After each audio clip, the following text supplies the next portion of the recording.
Hello everyone, তো দেখো গোপুর এখানে আমি বেলুন দিয়ে সাজিয়ে নিয়েছি। গোপু সোনাকে কি সুন্দর না লাগছে। সবাইকে শুভ জন্মাষ্টমী। তো দেখো এখানে আমি স্নান করে রেডি হয়ে গেছি, এখানে গোছাবো। আর এখানে দেখো ভোগের বাসনগুলো রাখা হয়ে গেছে, তারপরে পুষ্পপাত্রে ফুল রাখা হয়ে গেছে। গোপুকে এখন স্নান করাবো, মধু ঘি আর একটা যেন কি দিল, তা এখানে 8বার করে জল ঢালবো আর হরে কৃষ্ণ বলবো। তো দেখো এখানে গোপু স্নান হয়ে গেছে, রেডি করিয়ে দিয়েছি। কতই না সুন্দর লাগছে দুটো পুচকুকে।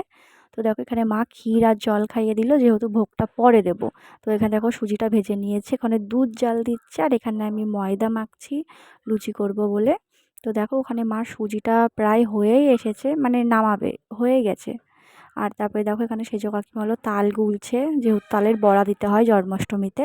আর এই যে গোপু সোনাকে নিয়ে একটু কোলে ভিডিও করলাম। তো দেখো এখানে সব কিছু রেডি হয়ে গেছে, মা সব কিছু গুছিয়ে দিয়েছে। তো দেখো কাকিমা এখানে শতনাম বলছে কৃষ্ণ কৃষ্ণ ঠাকুরের। তো দেখো এখানে হলো কি ঠাকুর, ওখানে তুলসী পাতা দিল মা, সেজ কাকিমা, আমি দিলাম, তারপরে ভাইও দিল। সবাই মিলে দেওয়ার পরে এখানে হলো মা আবার আরতি করে নিচ্ছে এখন ঠাকুরের, গোপুর। তো দেখো আরতি করা শেষ। আজকের মিনি ব্লগটা এটুকু, চলো টাটা।